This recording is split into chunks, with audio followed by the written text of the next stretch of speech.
Hey, Kevin Yates here, Yates Performance Training. So just wanted to talk today and share five, what I feel are five important tips for bench pressing if you're over 50 to build size, to build strength, and to stay pain and injury free. The bench press is one of these exercises that tends to get a bad rap. It's kind of labeled as like a shoulder destroyer.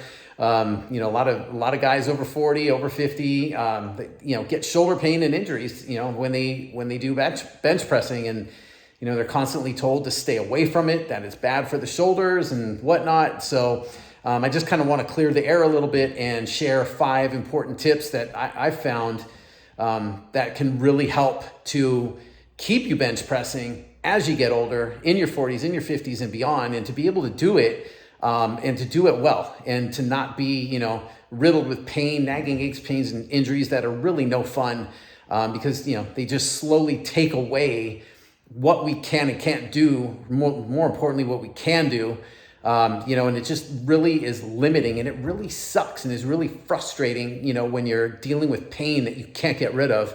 And you feel like you're getting older, and you feel like there's more things you can't do anymore. And it just really kind of messes with our confidence as well. So 5 tips, let's get into it. 5 tips to improve your bench press so that you can build strength and muscle size and stay pain and injury free. So 1 is focusing on quality over quantity. And what I mean by that is I have a kind of a saying that not all exercises are created equal. Not all push-ups are push-ups, not all squats are the same, not all bench presses are the same as well.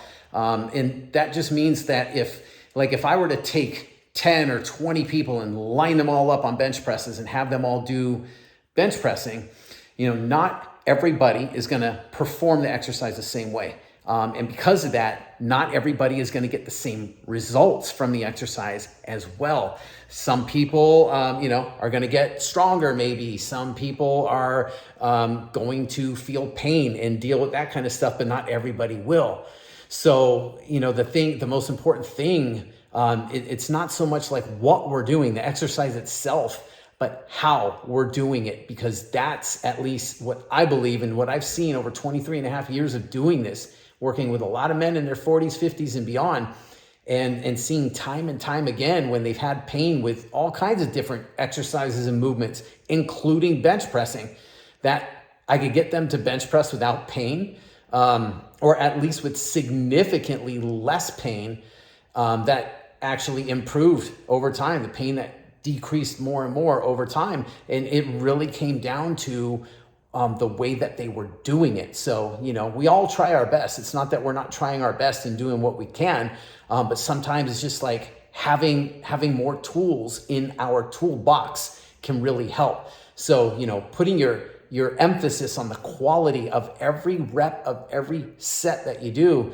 and quality is always more important than the quantity, because if we do things the right way, what you'll find is that you don't need as much of it, because you're not wasting any reps, you're not wasting any effort, you're not wasting your focus and your time. You're putting everything that you've got into every single repetition. And when you do that, you're hitting a home run, right? You don't need a whole lot when you do it the right way. So quality over quantity is number 1. Number 2 is making sure that you don't overkill it, and that just means that more is not always better, especially when it comes to bench pressing. So, it's the thing that I like to think about is, how can I get more with less, right? Not having to do all kinds of sets and all kinds of reps, what we can call junk volume, right? Where we're just doing all kinds of sets and reps that we really don't need. And again, that goes back to what I was just talking about in the first tip about the quality. If we do things, if we put all of our focus, we put all of our effort, we put our intensity into every single rep of every set we do, there's not a lot that we need to do. Yes, there is work to be done. And I'm not suggesting that, we just need 1 set, 2 reps and we're done. Obviously there's work that needs to be done. So there is a certain amount of volume we need. There is a certain amount of load that we need, things like that. But the main thing is to make sure that we're not overdoing it and overkilling it, because if we overkill it, you can't recover. You stress out your joints and your ligaments and your tendons and your muscles. And then you wonder why you get things like shoulder bursitis or arthritis or impingement type problems or rotator cuff issues and all kinds of these other things that, again, a lot of times have to do with how we're doing things, not necessarily what we're doing. I don't believe that there's any bad movements or bad exercises, when it comes to, things like talking about movements and exercises and things that are bad for us. I don't think that really exists. It's more just comes down to, again, how we do it that matters the most. Number 3, no grinders. And again, more is not always better. And especially with this, you want to, it's like there's a fine line between pushing hard and challenging yourself and working hard. It's like, yes, we need to do those things, but there's a fine line between that. And then again, it's kind of like the overkill when we're grinding out reps that are just like crappy reps. They don't look good. They don't feel good. They're super slow. We're just like, giving all we got. Because when we start to grind like that, what happens is that we'll find before your muscles actually fail, your technique will fail first. And when your technique fails, it puts your body in bad positions. And when we're in bad positions, bad things happen, like shoulder pain and shoulder injuries. So one of the things that I like to do is to leave, 1 to 2 reps in the tank, quote unquote, right? Meaning to push yourself and challenge yourself and work hard, but always leave about 1 to 2 reps short of your technical failure, not your muscular failure. And you'll still, and studies and research have supported this time and time again, that you don't have to train to all out muscular failure to build muscle and strength. And especially, guys in our 40s and 50s and beyond, it's even more important that we're not doing that because our recovery ability tends to decrease, right? We don't recover as fast as we did in our teens or our 20s, right? It's not like that. So the more that we grind ourselves and overkill things and do too much, the longer it takes to recover, the harder it is to recover. And then that's when we end up with pain and injuries and things like that. And not only that, but our performance declines. Our strength starts to decrease. When that happens, we can't lift the same amount of loads. We can't do the same amount of reps. And then we start to lose muscle in the process as well. We lose strength, we lose muscle, we lose power, we lose our ability to react and move and do things, like in the way that we used to. They get worse instead of better. And then we start to blame it on age. Oh, because I'm getting older, I can't do this anymore. Has nothing really to do with that, honestly, but how we're doing what we're doing, right? So no grinders when it comes to the repetitions. Number 4, shoulder prehab.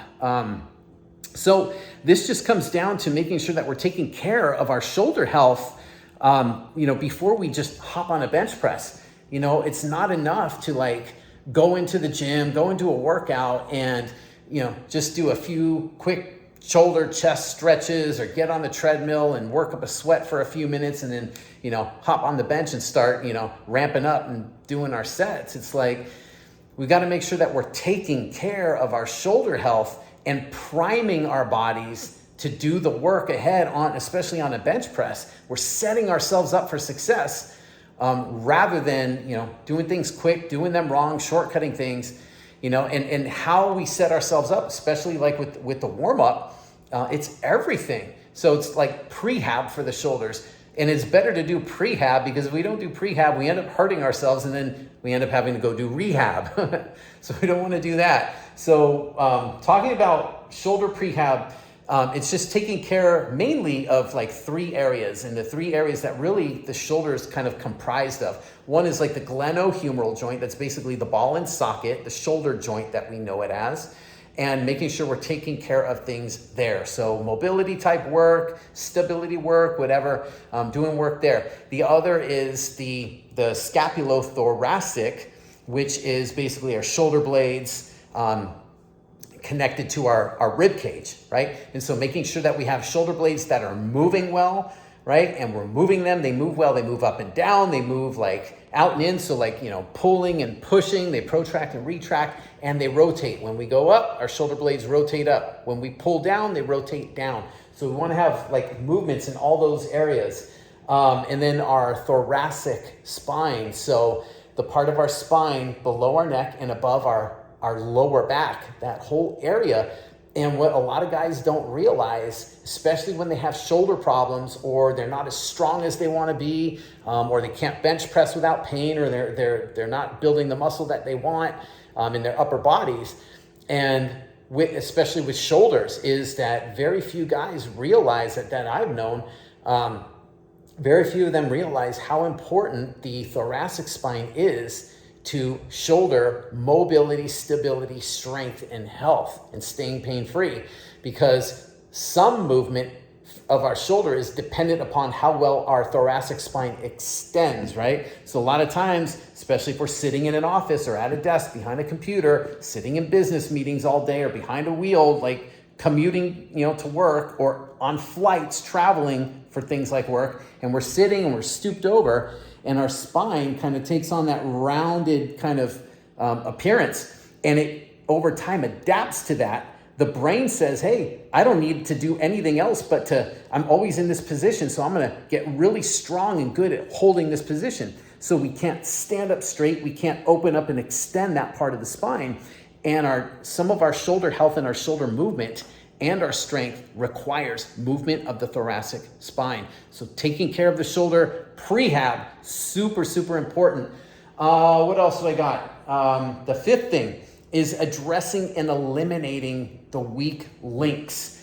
And so what I mean by that, again, looking at things like quality of shoulder movement and one side versus the other side. We typically will have one side that moves a little better than the other, one side that's a little stronger than the other. Posture differences in one side versus the other. Some of these things to some degree is normal, right? Nobody's perfectly symmetrical. But the greater the degree of imbalance, so if we have one side that moves a lot better, or the other side that's a lot more restricted, or we have a lot more strength in one side versus the other, if we have a lot more stability in one side versus the other, that starts to become a concern. That's a red flag because there's a weak link in the system.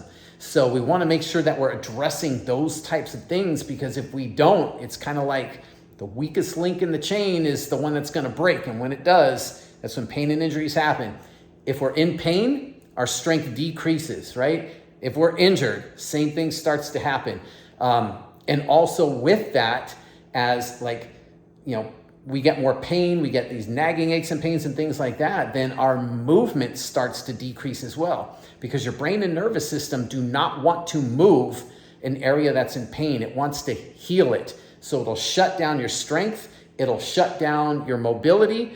And with that, muscle mass, and again, all the things I talked about before start to go, power, speed, quickness. It's all important stuff. We have to be able to move, and we have to be able to move well, and we have to be able to move at life speed, the speed that life happens, not just inside the gym, but outside of it as well. So I talked about those things, and, kind of, again, going back to making sure your shoulder blades are moving really well as well. And also pulling patterns, right? How much pulling compared to pushing do you do?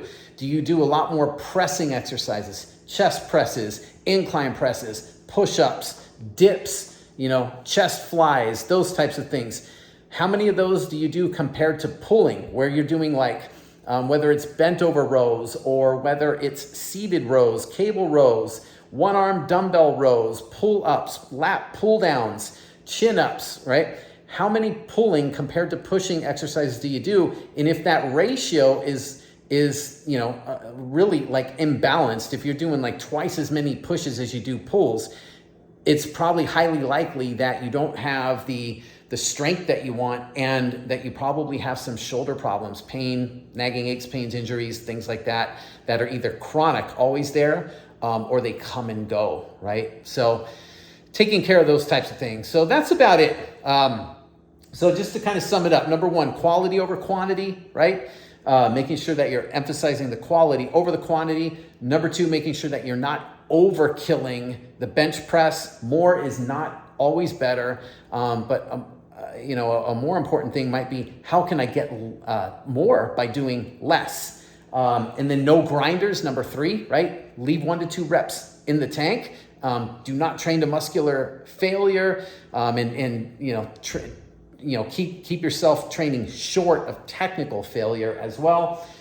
Do your shoulder prehab, right? So make sure you're taking care of your shoulders before you start bench pressing, right? Do the work that you need, set yourself up, prime your body so that by the time you get on the bench press, you feel really, really good and you're ready to go. You should be like raring to go, like you got the green light.